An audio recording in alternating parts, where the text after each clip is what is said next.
program's participants and do not necessarily reflect those of station staff, management, and advertisers.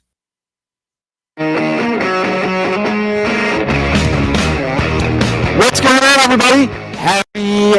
What day is it today? Tuesday. Yeah, sometimes I lose track. What's going on, everybody? PTL family, thank you, everyone, for being here. Of course, we're in the YouTube Super Chat, YouTube at PTL Radio Show. We're everywhere, of course.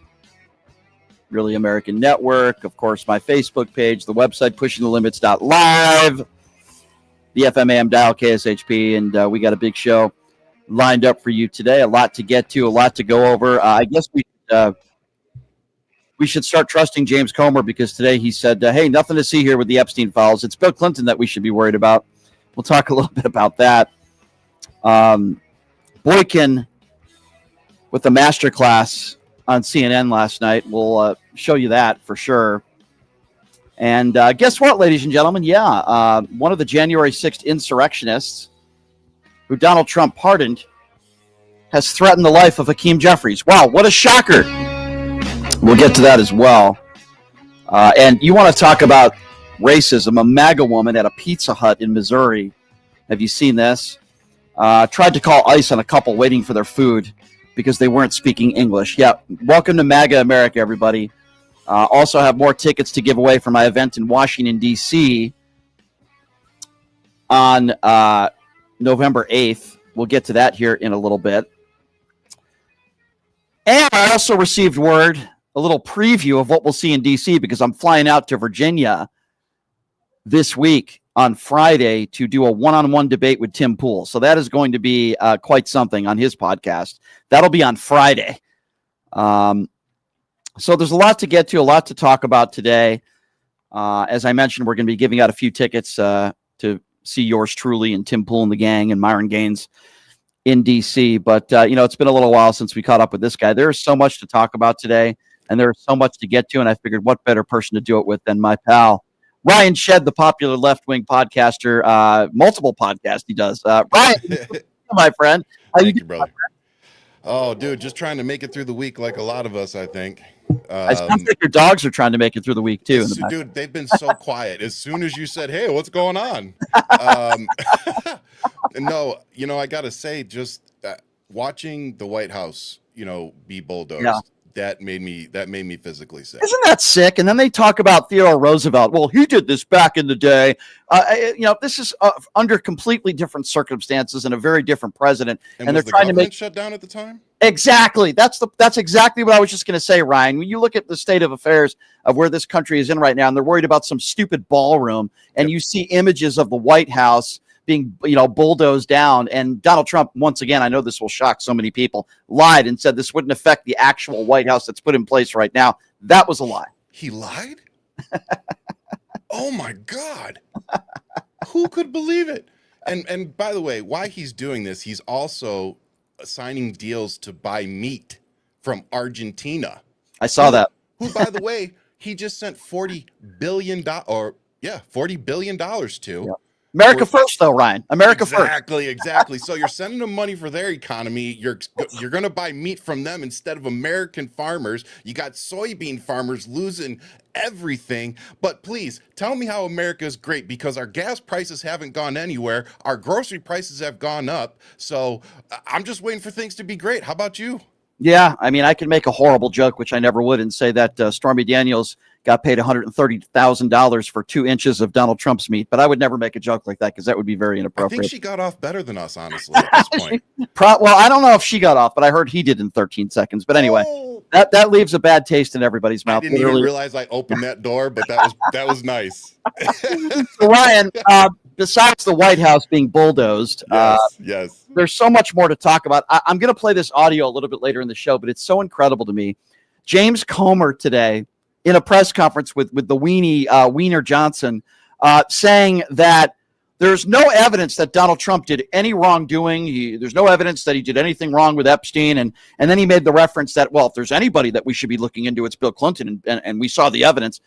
And I'm thinking to myself, okay, if that's true, why don't you release your, all the investigation, release everything? We're supposed to believe James Comer. It's a joke. Yeah, but here's the other thing. Let me ask you a question, Brian. Do you care at all if Bill Clinton is in there and he gets held accountable? No, I want everyone to be held accountable that's in there. I Same want here. everybody. I don't care whether they have a D or an R next to the name. I really Clinton's don't. in it. Have at him. Exactly. I agree. But we're supposed to believe James Comer, the guy who's been saying for how long now, the Biden crime family. How did that investigation go down? I mean, it's such a joke that the politics, the partisan politics that they're being played. And again, I'm saying if you have evidence that Bill Clinton did any wrongdoing, then release the Epstein files. How many times do we need to say it? Yeah. You know, again, it's just everything he is doing is to cover up for something else, you know, or to distract from something else. Like today, Virginia Guffrey's book came out. So just reminding everybody, go to Amazon before one of two things happens. One, it sells out. Two, the Trump administration has it removed from bookshelves. So make sure you go get it because we're probably never going to see the Epstein list. So that might be the closest we're all going to get. I just ordered mine today. I think you're right about that, and I'm glad you did that. You know, I go to these. Let's talk a little bit about these No Kings protests. Yes. And yes. we're looking at somewhere around, as you know, Ryan, 6-7 million people. Yep. That were protesting peacefully across the country. No arrests made by families, but yet there were over 20 arrests made by all MAGA agitators, one of whom, you know, I got kicked out of the rally here in Henderson because he went after me because I called Charlie Kirk a piece of crap, which, by the way, he was. And they go to, well, these are just a bunch of old hippies that you know are smoking weed, and then they turn to these are violent Hamas defending criminals, and the left is so violent. Now they're already back to, well, these were just a bunch of old white people. It's almost like they can't even you know, stick with one lie.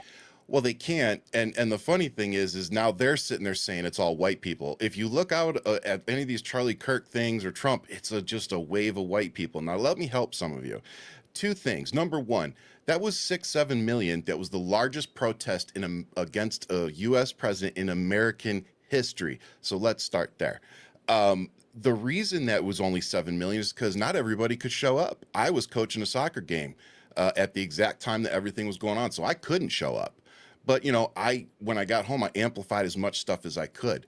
And then on top of that, people like my wife, black women who showed up and voted 80+% for Kamala Harris, they're not showing up to these things because the reality is Donald Trump and ICE and everybody else are trying to use people of color, really, but particularly black folks too, to escalate everything. So if they start showing up, the other side's going to start trying to escalate it even more. So in my opinion, black community showed up when it was time to vote. Maybe now it's time for all us white people, old and young, to start showing up and doing our part now that we see what's really happening. I agree, Ryan. And the people that are saying that, oh, these were just a bunch of old white people, those are the same MAGA morons that weren't at these rallies. I went to several of them. Yeah. And I can tell you that was not the case. There were people of all ages there. I met some listeners, which was a lot of fun.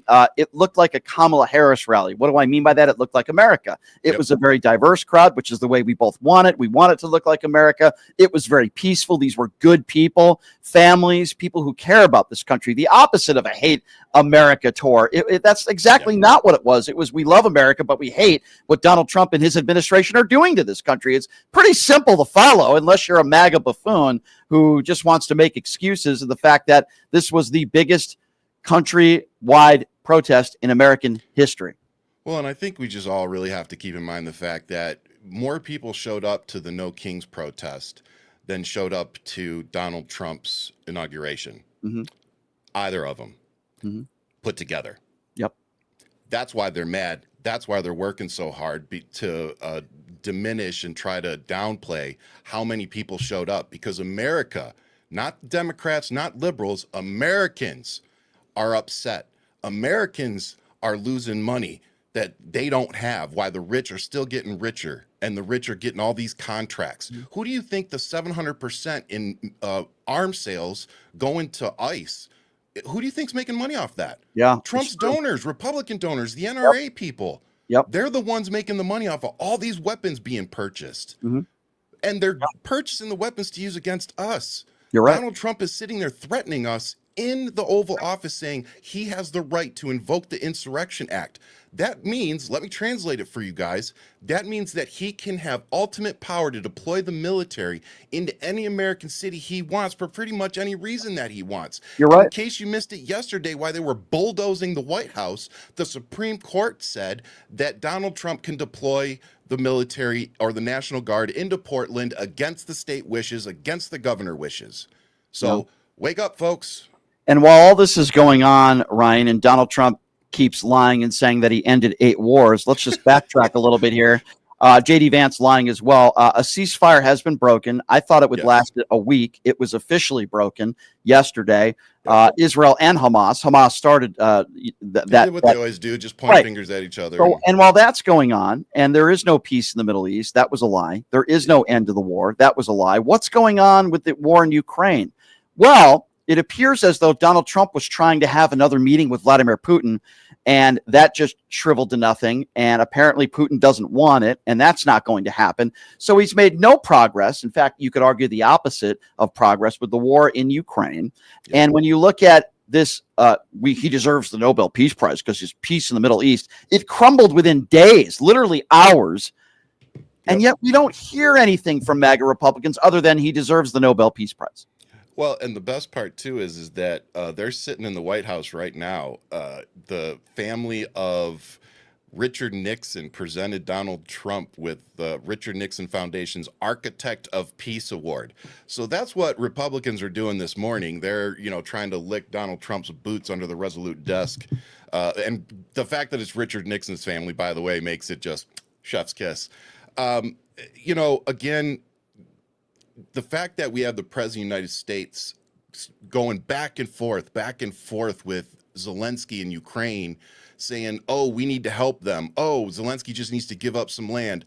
Oh, I'm really upset that Putin and Russia did that. Oh, it's Zelensky's like, dude, pick a freaking lane." Yeah, I agree. And JD Vance lying in Israel yesterday. Oh, it's absolutely insane. And Ryan, a lot of people on the right get upset when I bring up January 6th still. And there are reasons why I bring it up, because I talk about hypocrisy on the right. And here's another example of not making America safe. I'm sure you heard this story about this dude who apparently sent terrorist death threats to Hakeem Jeffries. And this was one of the people, a January 6th insurrectionist, one of the people that Donald Trump pardoned. And he has sent terror, according to Donald Trump's own DOJ, the FBI, saying that this guy sent terrorist death threats to Hakeem Jeffries. He's now behind bars. Why isn't the White House talking about that? And when Mike Johnson was asked about it today, what was his normal answer to something like this? Oh, I don't know anything about that. Yeah, let's just wait and see. Blah, blah, blah, blah, blah. Now, and again, the hypocrisy of it all, if it was a Democrat, would they be waiting to see? Very true. No. Very true. Letitia James, as soon as she's indicted, she's guilty and she's in a lot of trouble.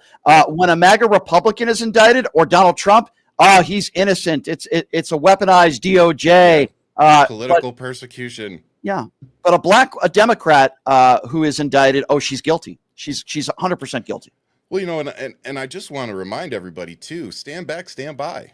Remember when he said that? I do. Yep. We're now seeing seeing why he refused to disavow himself from those folks, because he needed them. He knew he was going to need them. Yep. And this was all part of it. Like, again, 7+ million people showed up to, I think it was 100+ American cities the other day. And guess how many state buildings or just private property in general was destroyed? Yeah, that's a good point. 0. Yeah. Now, let's go look at what the status of the Capitol was after that nice peaceful protest that MAGA had on January 6th. Now, let's compare how they acted that day to how liberals, which were apparently an Antifa terrorist organization, showed up to all the cities in America and happened to not damage anything. Yeah, it's really mesmerizing where we're headed right now. And I'm very worried about the immediate future, not just long term, but I will say this: I was very happy, and I'm sure you were, to see these large crowds, millions and millions of people across the country that protested peacefully. And it shows that a lot of good people out there that are willing to take time out of their very busy life to do that. And it really made me feel good that there's a lot of people like that out there, like us. Same thing. And I texted a couple of friends too that day, just see how they were, make sure they got home safe. And we kind of said the same thing, like, man, that gave me a lot of hope. And then I texted him yesterday and I was like, and then I watched the White House get bulldozed and all hope, all that hope was what a metaphor. drained. What a metaphor, right? When Dude. he puts out that AI video crapping on people that were peacefully protesting, and then you see parts of the White House that are being torn down. It's almost like, this is what he's doing to this country. He's crapping on all of us, ladies and gentlemen, and he's throwing a bulldozer and taking down the White House. I mean, that's really what he's doing with all of us. He's taking us all down with him, and that's really the way I see it. He is, and that's why we all have to keep paying attention. Again, those 7 million people, those were the folks that could show up.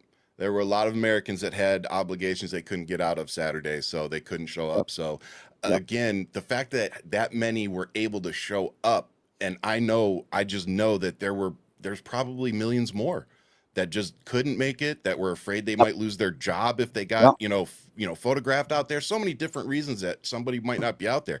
Doesn't mean when it comes time to vote, next year, that they're not going to vote Democrat or they're not going to vote for whoever the liberal candidate is. It just means that they couldn't make it.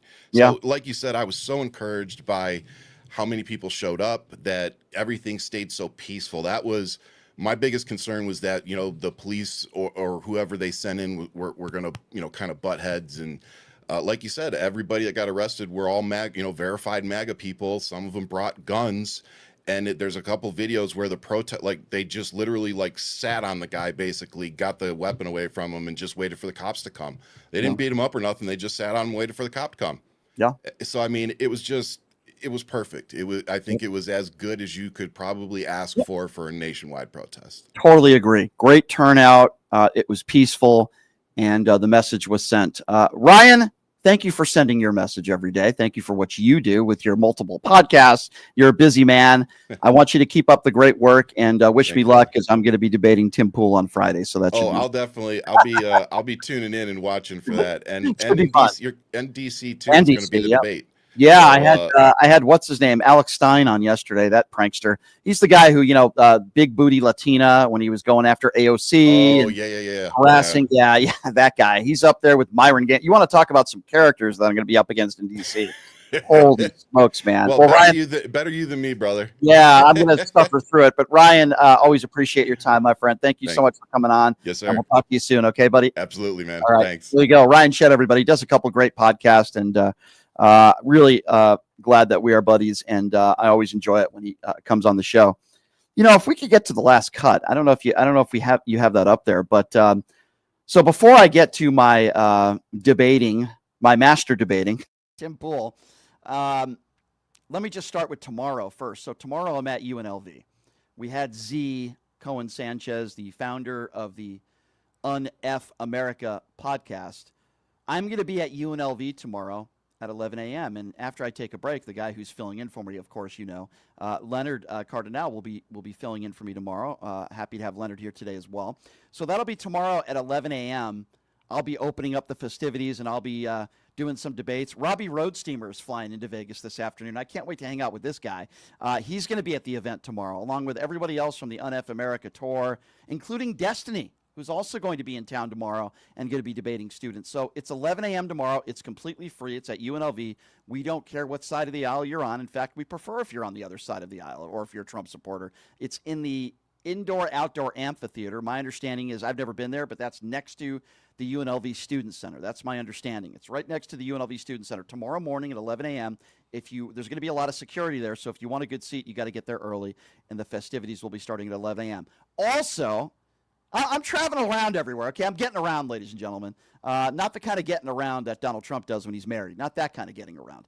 But this Friday, I'm going to be appearing in person in studio in Virginia on Tim Pool's podcast. I'm going to be debating Tim Pool one-on-one, which is something I've been wanting to do for a very, very long time.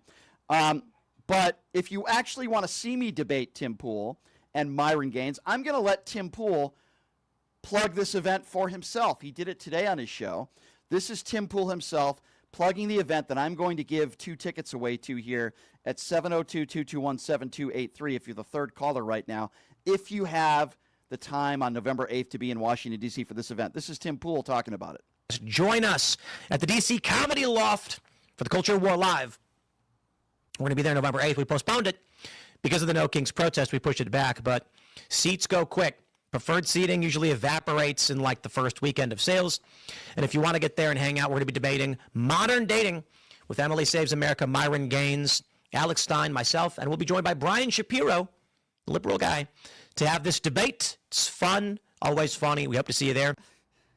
Brian Shapiro, liberal guy. Listen, not that there's anything wrong with being a liberal, Tim. I'm not saying there is. There's not. But everyone assumes I'm a liberal because I hate Donald Trump. I think the only person in the world that hates Donald Trump more than I do is Melania Trump. That's just my personal opinion. But for the record, I do lean to the left on a lot of social issues. I am not a liberal. I didn't vote for Hillary. I didn't vote for Obama. Now, I should have voted for Hillary. I openly admit that I made a mistake. I didn't think Donald Trump was going to be I didn't vote for Trump either. But I didn't think Trump was going to be the monster that he turned out to be. But anyway, thank you, Tim. So right now, third caller, I'm going to give away a pair of tickets to that event right now. If you're in Washington, D.C., and you can attend that event with me, Tim Pool, Myron Gaines, we're going to give away 2 tickets right now. It's 702-221-7283. And again, that number, if you want 2 tickets to that event, well, you will see me, Tim Pool, Myron Gaines, Alex Stein, debating in Washington, D.C. I think the tickets are like $40 each, but I got 2 tickets we're going to give away right now. Before I give away those tickets, and the third caller right now will win a pair of those tickets, I have to introduce my co-host today, and, well, he's the guy that's going to be on the hot seat tomorrow and I think Friday. Leonard Cardinale joining us in studio. Leonard, it is good to see you as always. How are you? How's it going, Brian? There's a lot going on out there. Busy day. I got a lot going on. You do. I'm all over the place, You're man. going to UNLV, and you're going out of town. You're going out of town November 7th or 8th? I'm going to West like Virginia Thursday. I'm going to do Right. Tim Pool's show. I'm supposed to, we're still trying to confirm this, allegedly doing another UNF America Tour event at Virginia Tech the first week in November. And then November 8th, I'm going to be in Washington, D.C. for this Tim Pool live show. And you know what, Brian? This is how you bring your influence to the world, in my opinion. You get out there, you go to these debates, you show people that we're not afraid to stand up for what we believe in. And No, definitely and not. I don't believe you really are liberal views. You know, you have an I'm opinion. for capital punishment. I'm for border security. I You just have an hate what opinion Donald on Trump the is border. doing. You have Yeah. an opinion on abortion. I have an you opinion have on an opinion everything, on yeah. right. And so My the opinion issues- on abortion is I wish Donald Trump was aborted many years ago. That's my opinion on abortion. But Leonard, it's good to see you here, and there's so much to get to, and I know you're very opinionated when it comes to me. the Epstein files. Oh boy. And this is some Boy, funny Mike audio. Johnson is really on a limb. Not to interrupt you, I'm sorry, but he's really out on a limb on this. He looks We'll like get a to that. clown. Yeah, he we'll- looks like a clown. He really does. He does, and another person that looks like a clown is James Comer. So Mike Johnson did his stupid press conference today, and apparently James Comer did an investigation into this. He Yeah, looked yeah. through all the files, right? Of course. He's the chair of the committee. This is James Comer. I guess we're just supposed to trust him. We're supposed to be on the honor Mm-hmm. system with James Comer, this fool, this bumbling right-wing idiot. And now he's saying that they've gathered all the evidence. They have all the evidence. They won't release all the evidence. But apparently James Comer fiddled through all the evidence with Gymnasium Jordan. And they're claiming that Trump didn't do anything wrong. But the person we should be looking into is Bill Clinton. Have a listen to this. Let's be clear. Democrats don't care about transparency or accountability in this matter. The evidence we've gathered does not implicate President Trump in any way. Public reporting, survivor testimony, and official documents show that Bill Clinton had far closer ties to Epstein. My name is James Comer. Let me tell all you There's guys. nothing to all right? see here. I'll tell you what. I think we Public reporting, survivor testimony, and official documents Sorry, show was I that premature Bill on that? Clinton had far closer ties to Epstein. Let me tell you something. father. Forget about that guy, Donald Trump, and forget about Epstein saying that Trump was his best friend for 10 years. Forget about all that. Forget about all that stuff. Forget about the fact that there was probably some sex trafficking going on at Mar-a-Lago. Forget about that. Even Donald Trump basically admitted it. Forget about all that. I think we got to look into that. But listen, you got to trust me, all right? You got to trust When me. I lie to you, I'm in charge of the Oversight and Government Reform Committee. It's my job. Let me tell you Did something. he say farther than Yeah. he was far? Didn't he mean closer? I mean, I don't want to nitpick, but If Donald isn't Trump, the correct term I'm closer? I'm going to tell you this right now, and I've said this before. If there was video of Donald Trump sodomizing a child in the Oval Office, which there might be, by the way, I don't know. If there was, they would find a way to blame Joe Biden for it. And they would find a way to say that it didn't happen. James Comer is an idiot. He's been investigating the Biden alleged crime family for years, and they've found literally nothing other than Hunter Biden selling paintings. And now we're just supposed to take James Comer's word. You know what they're doing? They're taking the redacted version, right? Because in March of this year, remember they pulled 1,000 agents to go through 100,000 pages, FBI agents, Yeah. and remove Donald Trump's name. Now they have this report. Of course, it doesn't look like he did anything wrong. Oh, wait. because it's been redacted. But wait, I think then they're farther. Yeah, I think we got James Comer on the line. James, are you going to be investigating Bill Clinton? Let's be clear. Democrats don't care about transparency or accountability in this matter. The evidence we've gathered does not implicate President Trump in any way. Did you say Bill Clinton was Reporting, farther? survivor testimony, and official documents show that Bill Clinton had far closer ties to Epstein. It's Far funny. Has closer Epstein ties. ever said that Bill Clinton was his best friend? Do you see? Clinton had far closer ties. What are far closer ties? Do you know? Why do we see all these Man. videos and pictures of Donald Trump partying with Jeffrey Epstein? I'll tell you what. When Get you're right. in the Sun Belt, that's how we do things. Correct me if I'm wrong, but this is a question, rhetorical question, I guess. Was it Bill Clinton or Donald Trump that put Ghislaine Maxwell into a Club Med? Was Well, it Clinton or was it Trump? I'm just trying to remember. well, I Trump don't had a forget. far closer relationship with Had her than far closer and ties. farther closer. They're like, this is the chair of the Committee on Oversight. Saying this, and it's just ridiculous. It's embarrassing. It really is. And Had far closer ties. they're willing to shut the government down. Okay, and I think a lot of it hinges on the Epstein files. They don't want to reopen the government because they know they'll get the 218th vote, and it'll be far closer than they think. It's almost like Comer would say, and by the way, there's nothing funny about sexual abuse or so. We're not laughing about that.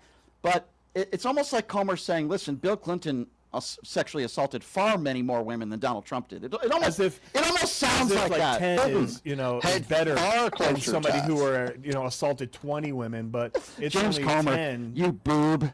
Bill Clinton had far closer ties. Let me tell you something. Bill Clinton sexually assaulted far more women than Donald Trump. I tell you Does not what. implicate President Trump. What an idiot.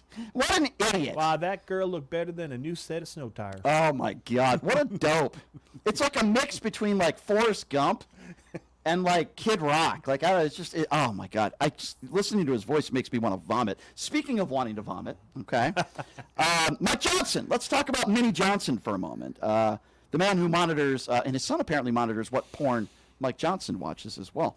Well, it's all because they want to make sure that they're not watching too much or the wrong porn. Well, here's little Some Mikey. porn, but not all of it. Here's little Mikey Johnson, the wholesome Christian, talking about the Epstein files. Again, defending pedophiles. Listen to this. A leader, they don't have any identifiable set of policy solutions for the problems facing the American people. Their party continues to hit all-time historic lows in poll after poll after poll, and many of you have reported on that. These are objective facts. They're utterly lost as a party, and everybody can see it. So what are they doing? They see a shiny object, and they latch onto it. Democrats did not say one word about the Epstein files for the entire Biden presidency. They had all the files in the Biden DOJ. They didn't say a word about it. 4 years, not a word. And suddenly now they somehow convince themselves that the Epstein files will be damaging to President Trump and Republicans in some way that they've imagined. And so they feign outrage. No, it's not accurate. Fake outrage. First of all, I think most of America hates pedophiles. I'd like to think. That's number one. And number two, this isn't fake outrage. Number three, there are Democrats that spoke out about the Epstein files. And when Joe Biden was president, Maxwell There was plenty of them. Maxwell was up in her case for trial, and they were sealed. Number four, even if that was the case, that Joe Biden and the Democrats didn't want to release the Epstein files, that doesn't make it right now that Donald Trump isn't releasing the Epstein files. It's a ridiculous excuse. Yeah, Maxwell they started investigate the court hearing in 2019, and she was booked in right around the end of 21, beginning of 22. So the main sex trafficker who was accused and was found guilty was already booked. Yeah. And Jeffrey Epstein, as we know, he didn't make it. Yeah. So they're claiming that, well, listen, Bill Clinton, was in there and he's got closer ties If to he Donald is, Trump. not to interrupt you, but if he is, then you know what? He deserves whatever he gets. He should be indicted if he is, and he should be prosecuted the same way as Donald really, Trump and everybody else. Am I reading this the wrong way? Brian, I'm a Democrat, and I don't care if Bill Clinton is in there. It sounds to me that I'm reading it like James Comer is saying, well, listen, Bill Clinton probably sexually abused more women than Donald Trump, so let's let this go. That's really what it sounds like he's to me. My guy's not in there. There's no proof of this, but I'll tell you what, that Bill Clinton, Bill and his wife, they in there. Surprised they didn't talk about the dossier in that press conference earlier today. But here's an interesting moment, because I talked to you guys about, and I talked with Ryan about this earlier, that you have one of the January 6th insurrectionists, one of those that Donald Trump pardoned. Oh, yeah. Who has sent terrorist-like threats, according to our own DOJ, Donald Trump's DOJ, the FBI, to Hakeem Jeffries. That man is now behind bars, but somehow Mike Johnson hasn't heard about it. Have a listen. Yes. A reporter asked him about this, and this is Mike Johnson's response. I don't know any of the details of this at all. I don't know who's been alleged to have been involved in this. I will say that anybody who threatens political violence against elected officials or anyone else should be have the full weight and measure of the Department of Justice on their head. I trust that will happen. I hope it will. We are intellectually consistent about that, obviously. I will tell you this. The violence on the left is far more prevalent than the violence on the right. Don't make me go through the list. You all know it. All of these the assassination culture that's been advanced now, this is the left in almost every case that is advancing this, and not the right. So let's not make it a partisan issue. You don't want me to go there. We're just going to say anybody, any deranged individual, this has to stop. And the rhetoric that you saw on display on Saturday, we highlighted yesterday, it plays into this, okay? There are people that get triggered. There are deranged people in society when they hear elected officials participating in a rally that was paid for by Soros and sponsored by communists, with signs and placards and mantras that were repeated that we should bring death to, fascist politicians. What they mean is they call every Republican a fascist now. They're calling for the death of elected officials. Please, enough of that. We got to stop it. Stop the rhetoric, stop all the nonsense, and stop the violence. Thank you. Look, I'm not going to address it because I'm not sure of the details of this, and I think we've said enough. You know where we stand, and every one of you should stand there the same way. We denounce violence from anybody, anytime. Those people should be arrested and tried. All right, so let me just say a few things about that clip, because there are so many lies in there and it's so despicable. So many. If you're consistent about political violence, then why is it your party and the leader of your party who called those who beat police officers on January 6th, those who were calling for the hanging of Mike Pence, not only did they all get pardons, but they were labeled by the president as patriots and hostages? That is number one. Number two, I find it very convenient that you haven't heard about this guy who threatened the House Minority Leader in Hakeem Jeffries, threatened his life, according to Donald Trump's own DOJ. But apparently Mike Johnson hasn't heard about it. Is there anybody on the planet that thinks that Mike Johnson... No, that's their new go-to. Yeah. Is there anybody that thinks he's telling the truth on that? Number three, if you want to talk about assassinations, Mikey, let's talk about assassinations, because I'm so sick of these right-wing turds that keep saying they tried to kill Charlie Kirk. Yeah, who's they? They tried to kill Donald Trump. Well, let's talk about they for a moment. Who's they?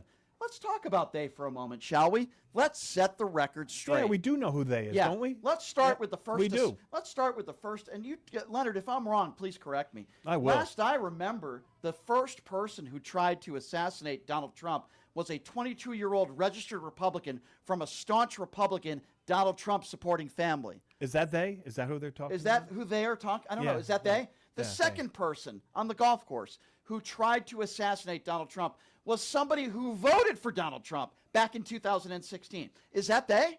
It sounds like there's a group of theys If that's even a word. The Which I doubt, person who but- assassinated Charlie Kirk, he wasn't politically affiliated. People are making assumptions. Oh, he was radicalized by the left. By the way, there's no actual evidence that that's true. What we do know is he came from a very staunch conservative family. Is that the they that Mike Johnson is talking about? Well, that shooter had he was anti-fascist, and that was and who's not anti-fascist? Right. You I know, guess we're let's- all Antifa. Well, I mean, is that part of the they? Yeah. Is that they the So what does he mean when he anti-fascist? says they?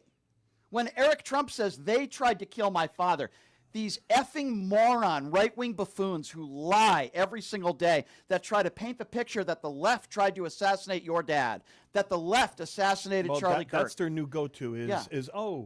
I had this is someone who has every bit of news and every bit of everything that happens in the entire world every moment of the day, and his staff would get fired But think about if they this. didn't keep him informed. So when he says something like, "Oh well, sure, I don't really know about the details of that," that's just convenient. And think about this. Sidestepping. I'm going to give you, Leonard, another example. The No Kings protest just happened, right?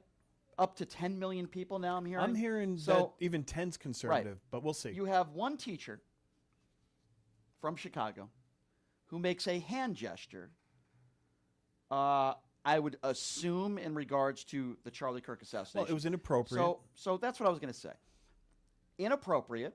I wouldn't have done it. By the way, she didn't break the law. And you have every MAGA Republican out there calling her every name in the book, wanting her to be fired from her job. But I'm wondering, where was that same kind of outrage in Charlottesville? Where were they? Where were they? Where was that same type of outrage when Marching you had Jews won't replace us. Yeah, Where were they? blood and soil? Where were they when a guy went into a Texas El Paso Walmart to kill a bunch of brown people? In his manifesto said he, was a big fan of Donald Trump. Where were they when a guy went into a church in Michigan, killed a bunch of innocent people, who was a huge MAGA supporter? Where were they on January 6th when people beat cops with their own batons? Several officers have traumatic brain injury. They tried to overthrow a free and fair election. I'm just wondering, 140 Leonard. cops injured. Yeah, 140, exactly. Where were they? Is that the they? Are we right here live, Brian, in real time, unraveling the mystery of they? I mean, is it happening in real time while people are listening and we know who they is? Why won't any media member question them on that? When a Man, when a don't moron, get me started on CNN. when Eric and- Trump is trying to sell his stupid book, that, by the way, I would use as toilet paper if I ever got my hands on it. CNN which I barely won't. covered the No Kings rally. I mean, they Yeah. showed it because they had to, but MSNBC, for example, was all over it all day. Interviews. All the people that What were saying happened? these were terrorists and violent Antifa. What happened They to were that They were reporting? Pikachu and then I dragons hear- and unicorns. And then I hear this dumb bimbo who I guess used to be a reporter for Alex Jones, if that's not even a reporter. Oh, well, the crowd dispersed all at the same time. It's like you're trying to come up with these narratives that they were all paid by George Soros. These people are some of the worst people America has to offer, whether they're right-wing MAGA reporters with no credibility, the people that are like the Nick Sortors, the people that are... They. Yeah, the people that are chasing Antifa around with mace trying to get clicks, or we could be talking about the people that are saying, they tried to kill my father, they tried to kill the president, they tried to kill Charlie Kirk. You all are fools, and you can't spell the word fact, and I've had it with all of you. But I'll tell you Well, one... now we know who we're talking about when we say they. Yeah, they. I Yeah. think we know who we're talking about. So, I was watching CNN last night, and a guy who I have a lot of admiration for. He's a good man. Boykin is somebody that he's done this show before. He's an author. He's a speaker. Just a really smart guy. He happens to be a black gay man living in this country. And Ungar Sargon, who I just think is a total clown on CNN on these panels. Boy, you want to talk about somebody that I'd love to debate. She's an idiot, and she's trying to make the case that Trump is not racist. And let me tell you something. This was an unbelievable moment because you have a black man, a black gay man, who knows what discrimination feels like, sadly, and he just absolutely shreds her, again, with facts, as she's nodding her head, no, shaking her head, no. Have a listen to this. to vociferously and immediately and without hesitation condemn this disgusting Because Donald writing. Trump has a history of racism himself. No, that's These not people- true. Are you kidding I'm me? sorry, Donald that's Trump not started his true. career with racism. In the 1970s, he was sued for housing discrimination. In 1989, he was a part of he was led the lynch mob against the Central Park Five. In the 1990s, he was sued by casino workers for racial discrimination. He led a 5.5-year campaign against Barack Obama for allegedly not having an accurate birth certificate. Donald Trump came in office talking about he was going to ban Muslims, and he was called Mexicans were supposedly He has bringing the drugs. most Donald multiracial Trump has a coalition long history. You didn't deny that the- anything of the things that the I just said. Republican Party has Donald ever Trump had. just this year said that he's allowing white South Africans to come to the United States, but not black So South Africans. why did the What could be more why racist did the than that? majority of Latino men vote for him? Why did 25% of black men vote for him? It was if not that's the 25%, case? and, Of course it still, was. black people are the most loyal group against Donald Trump. In fact, because we clearly could see through the charade that he was So putting why up. did 25% Donald Trump has of black men a vote for him? 50-year history Why of did a racism. majority of Hispanic men vote for him if he's such a I'm not a racist? Hispanic person. I can tell you as a black man that Donald Trump is a racist. That's unquestionable. I don't agree with Yeah, of course she doesn't agree with it. Notice how she didn't argue any of the points that brilliantly Boykin made. And by the way, we can name many more. But that was just an absolute shredding. You know what I would have said about Hispanics, in my opinion, and blacks is Donald Trump lied to them. He said, I'm not going to touch Medicaid. I'm not going to touch Medicare. I'm not going to touch Social Security. You can have your same doctors. I'm going to make sure that everyone's covered. And he lied. Let me ask you a question. Do you really think that Ungar Sargon believes it when she says Donald Trump is not a racist? I don't believe, I can't even comprehend. No, How could I you have a don't- brain? I don't think any of the MAGAs. I've thought about this, and I think that they are talking unfiltered talking points from their mouth, but deep in their heart. I mean, even in the Bible, Jesus said that you shall know me, and that everybody deep down knows when. Think they're about lying. that. Think about that. He's saying it's okay for white South Africans to come into this country, and we will welcome you with open arms, not blacks. Not just saying he did it. This is a guy that was sued thousands of times in New York City, discrimination suits, because he didn't want black people living on his minority properties. casino workers Yeah. sued him by the He dozens. won on discrimination suits at his casinos. Black people weren't treated appropriately. And then this woman has the gall to go on national, as any MAGA idiot would, and say, oh, no, he doesn't have a racist bone in his body. He's hired at least 2 black people in his administration. He had a black friend. I mean, there's no way that this guy could be racist. I mean, are you kidding me? I worked in the city of North Las Vegas for 25 years, and do you know this is a truth? Not one allegation ever. So what does it say that somebody has multiple allegations over decades? What does that say? Yeah. So let me be very clear, and I'm speaking to my very special MAGA friends right now. Special. There is no question, unless you have an IQ under 20 or you happen to be a racist, and we know those are many that make up Donald Trump's base, but let me be very clear to you. Donald Trump is a bona fide racist. Why? Well, he was brought up that way. His father, who was once arrested at a Klan rally, okay? This is a Klan family. The Donald Trump family is a Klan-made family. Make no mistake about it. They are absolutely racist. They are bigoted in nature. And look at the way his administration is treating brown people all over this country. This is not a debate, and this is not an opinion. Donald Trump is a bona fide racist. Do we remember when he said stand back and stand by? Do we remember when he lied about David Duke? Years after he absolutely spoke about David Duke, but all of a sudden he runs for president. He doesn't remember who David Duke is. Donald Trump is a bona fide Mexicans, they're murderers, they're drug dealers, they're rapists, they're killing people, and maybe some of them are okay people. Well, like you said a million times, Brian, that's exactly what I say about the MAGAs. And if you don't believe me, maybe too, there's a couple good look ones. at the places where Donald Trump is most comfortable, besides a Klan rally, or maybe I'm thinking of Fred Trump. But go to Mar-a-Lago, and I'm not talking about some famous celebrity that might happen to be black that he plays around to golf with. In general, go to Mar-a-Lago. Look at the people that are hanging out at Mar-a-Lago. Those are Donald Trump's people. They are elite, older, middle-aged, white people that have a lot of money, that will stand up and clap anytime Donald Trump walks into a room. Those are Donald Trump's people, and that is why I call it a Klan cult. And I will say it until this day. I'm not saying that everybody that voted for Donald Trump is a racist, but what I am saying is everybody that is a racist voted for Donald Trump. End of story. And then we talk about Tucker Carlson. Oh my God! Don't ask that me guy. why, but I will give you the reason why, because I don't like to play a lot. Trying to be relevant.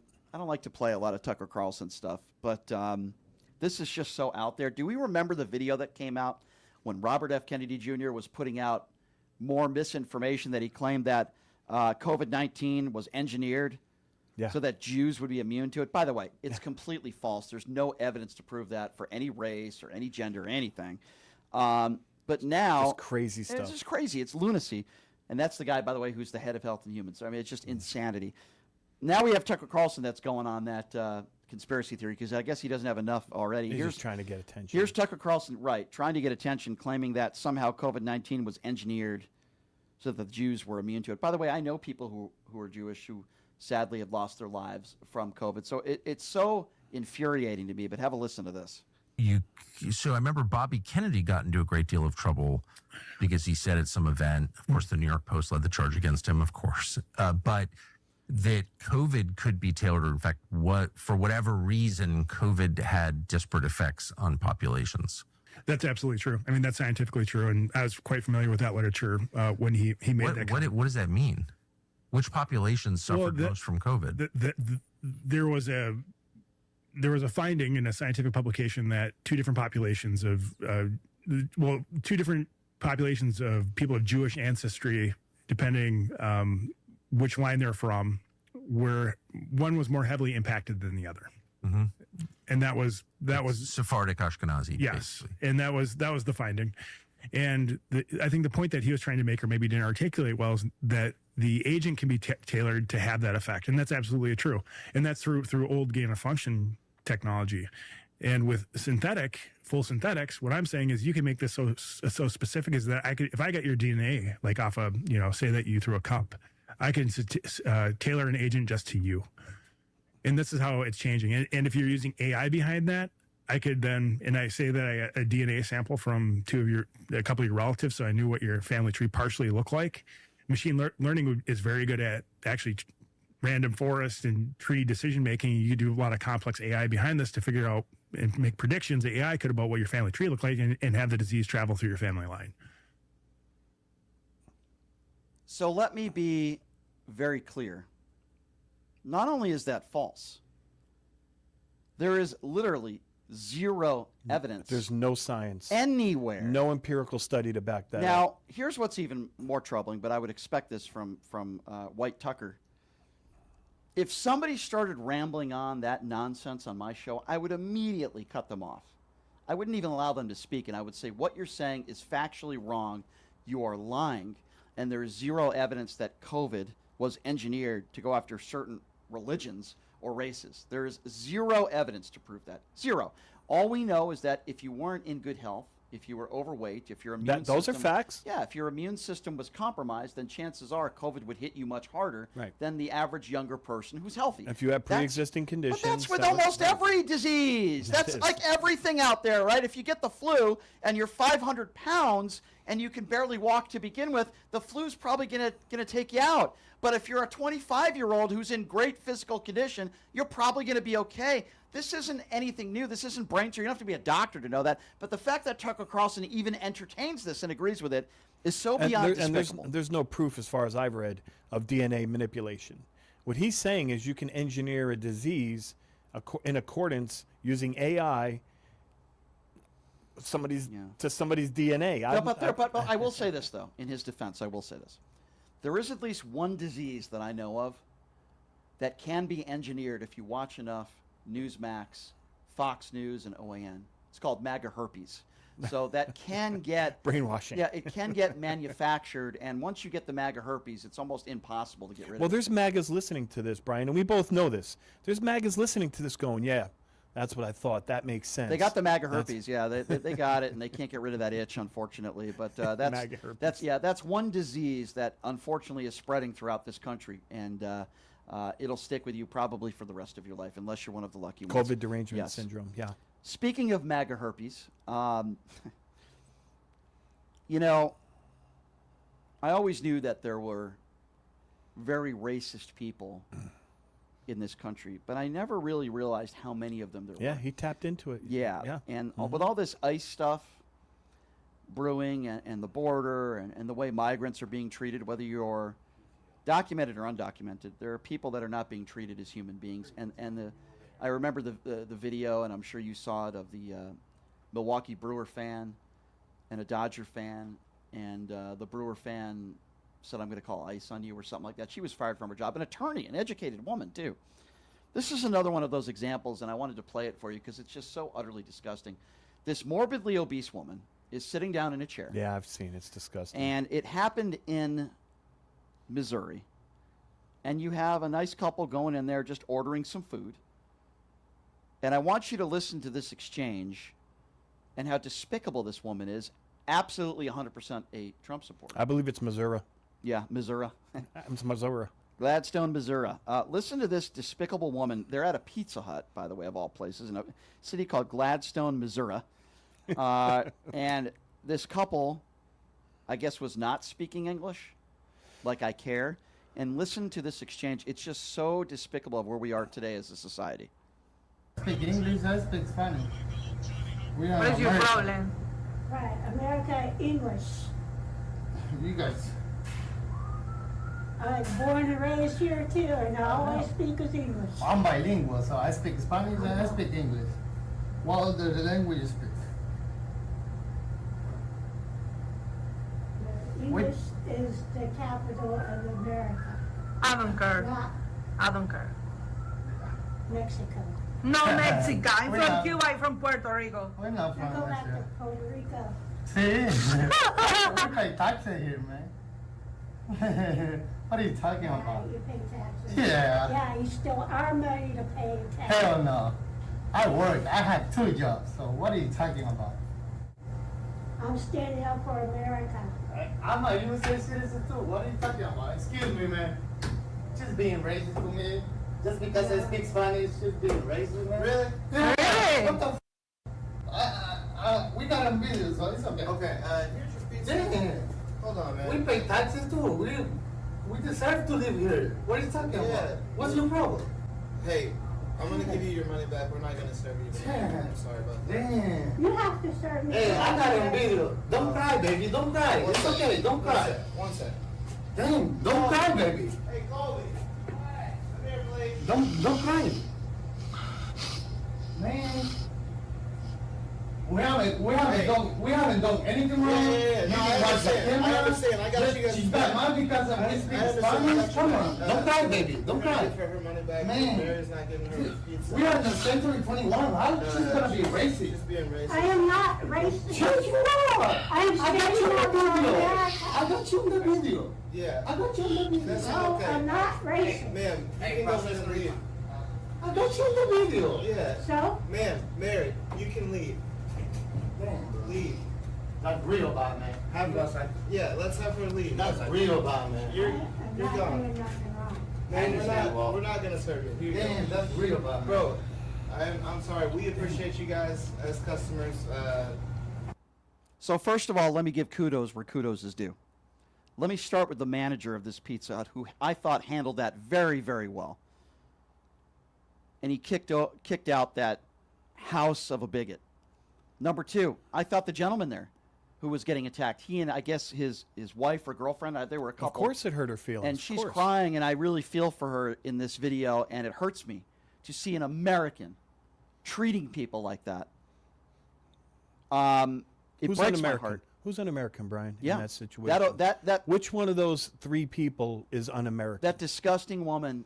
And that's the point I try to make when I talk to MAGAs and Republicans is who's the real Americans? Because what she's doing has nothing to do You're not with doing this for America's America. about. She said, "I'm doing It's this for so America." un-American. I'd say that to her face. I would say what you're doing is un-American because that is not what we're about. I've said this before, and I will say it again. It is the power of the cell phone, okay?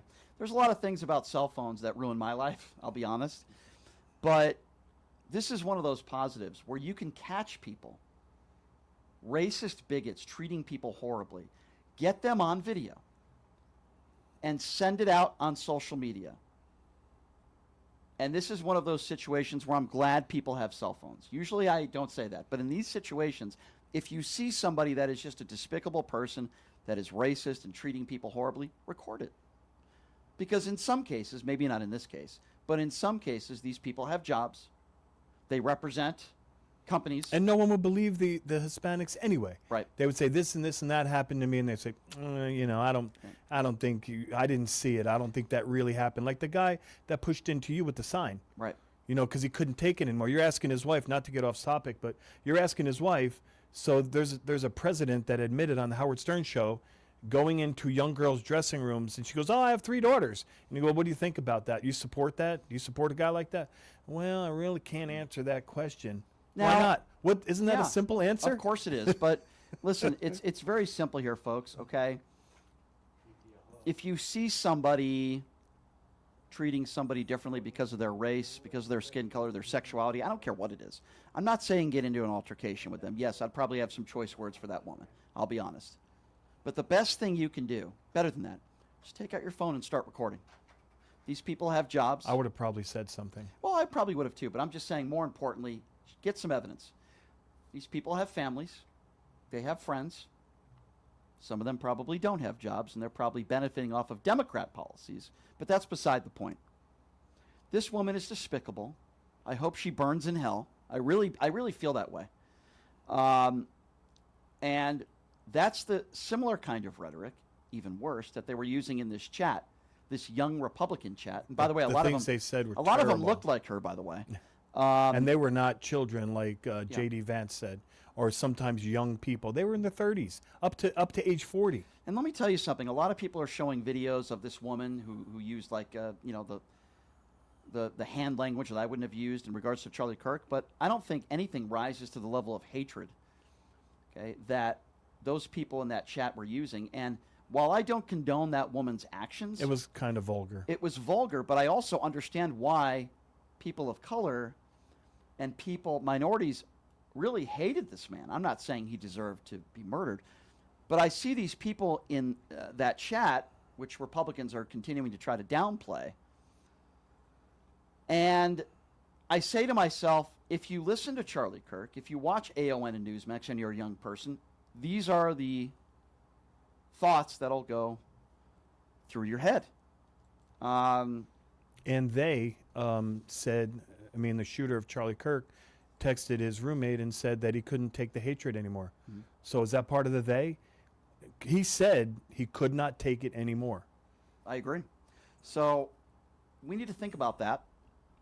And I'm sorry to this couple that you had one He did great. He was more American than her because he stood up like Americans do. He said his piece and he didn't get violent. Yeah, as I was saying, I'm sorry to I agree with you. I'm sorry to this couple, but please keep in mind that not all Americans are like that. Not all Americans. It was hard. It was hard to hear the wife crying and pouting. Yeah, not all Americans are despicable people that would treat somebody like that because they're not speaking English. So, Leonard, before I go to break, obviously... You got to read the super chat. You got it. Before I go to break, though, and I will when we come back, but right now I want to go to the YouTube super chat. Yeah.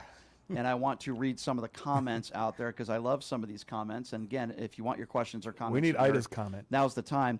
Nims Nose Ball says, can you tell Tim used some of that Russian money for some Rogaine? Thanks, Brian. Good luck to you. Well, thank you. I appreciate that. I will ask that question about his hair and Russian money. Lori, always a great supporter of the show, says, why are the lawyers not filing a lawsuit to stop them from destroying the White House? I think it's coming. They fire live... Whoop, I don't know what happened to it. They fired live ammunition over a California freeway on Saturday. Well, that is true. I would hope that lawsuit is coming. And it hit a police vehicle, did it not? State police vehicle? I believe it did. So we'll look more into that, but I don't think that story is going away. Thank you, Winnie, for your very generous donation. Winnie says, I really appreciate what you guys are doing. Thank you for everything. Well, Winnie, we appreciate you as well. Without people like you, we wouldn't be able to do what we do. So thank you for your support. Britzerker says, Jabba the Hutt at Pizza Hut was mad because she thought they were taking her public bench. She was really disgusting. I hope I'm reading that correctly. English only. Britzerker, I'm sorry I had some problems reading that, but I appreciate your help. Ida. With a very nice contribution. Thank you, Ida. Says, you are a good man, Brian. Are you single? Yeah.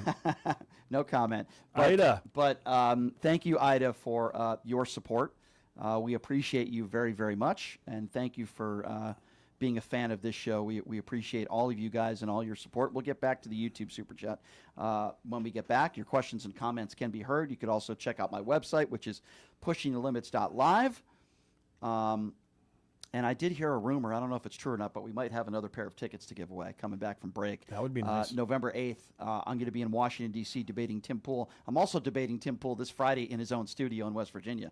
But I'll be in Washington, D.C., where we'll be in front of a live audience. So the pressure will be on. I can't wait, actually. We'll give away another pair of tickets when we come back. But, Leonard, we always love hearing from our listeners, from our fans, from our callers. And MAGA are always welcome to call in as well. The number to call is 702-221-7283. And, again, that number, if you'd like to be a part of the conversation, and I'm going to be really nice to you. If you call I'll be nice. Well, not in that. I can't promise to be nice. I'll be nice in this aspect. If you call into the show and you have a question or comment, because our phone lines are always full, and you want to attend the event in D.C. on November 8th, the first person who mentions it, who wants a pair of tickets, I will give them a pair of tickets. I'm in a good mood today. All right? 702-221-7283. He's Leonard Cardinale. He's going to be filling in for me tomorrow because I'm going to be out on the UNLV campus. And we have a special guest. Yes, a special guest that I'll let you announce. But, yeah, the UNF America Tour, I'm going to be at UNLV tomorrow at 11 a.m. With all the Robbie Road Steamers of the world. He's going to be out there. I hope nobody, love Robbie. Hope nobody arrests him. We love Robbie. Yeah, he'll be out there. Love Robbie. And also, of course, Destiny. He's a favorite on the Pierce Morgan Show. Very popular streamer who's done this show multiple times. All right, so here's what we're going to do. We're going to take a quick break. We'll take your phone calls on the other side. You are listening to Pushing the Limits right here on KSHP. Hey, everybody. Are you struggling to find a pizza place that reminds you of Brooklyn? That true blue New York style pie? Well, worry no more. Stallone's Italian Eatery Pizza is a knockout. We're located at 467 East Silverado Ranch Boulevard, just off of Premium Road, half a mile east of South Point Casino, just minutes from the Las Vegas Strip. Come by and grab a slice of pie. Plus, check out our Brooklyn-inspired Italian cuisine. Our sandwiches are super. Hero, that is.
one.com. All right,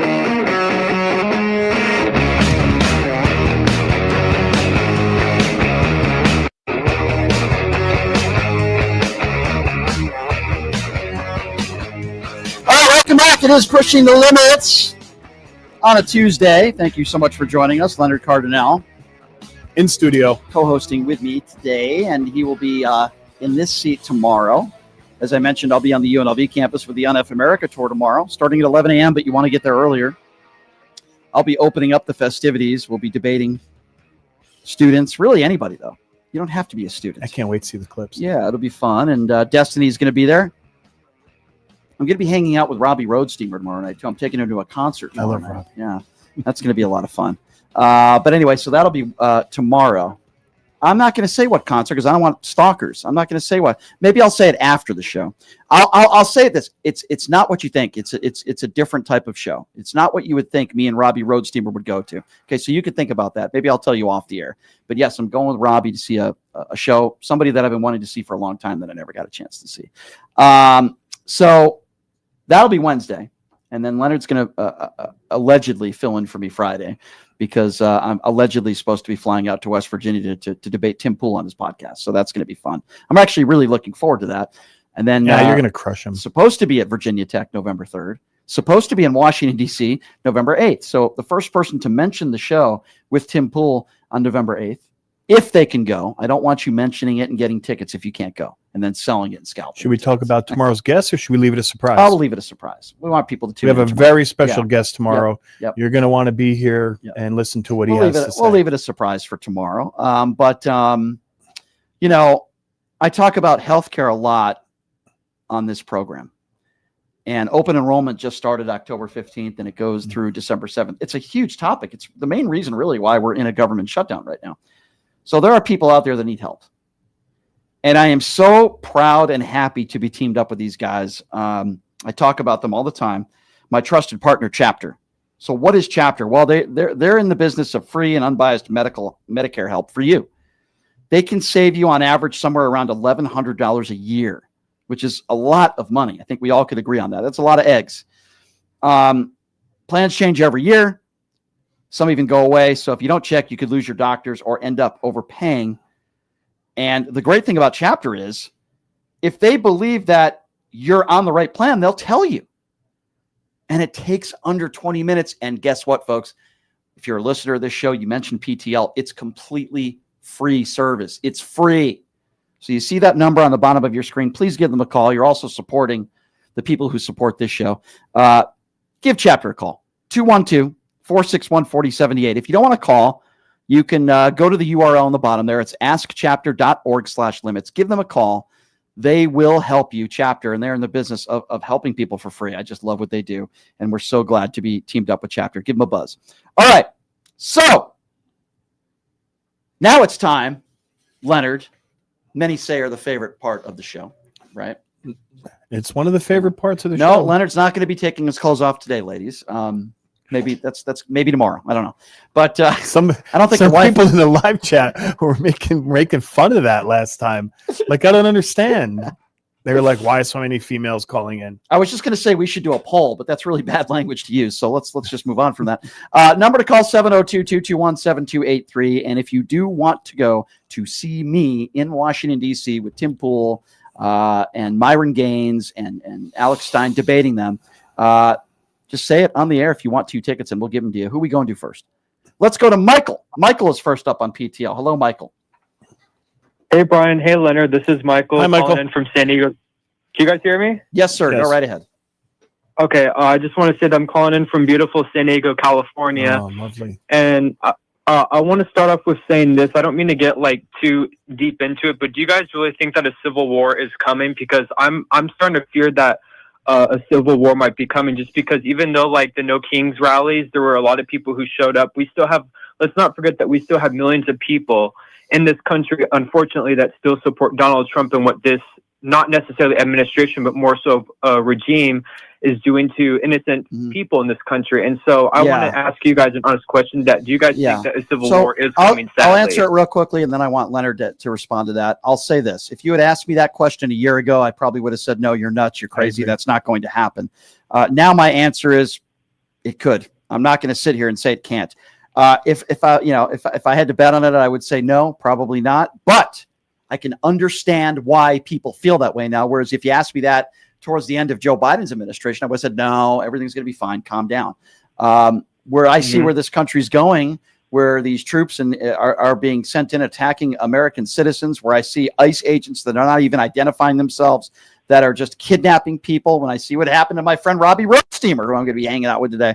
I mean, so it's a good question that you ask, and I answer it very differently now than I would have a year ago. Leonard, what do you say?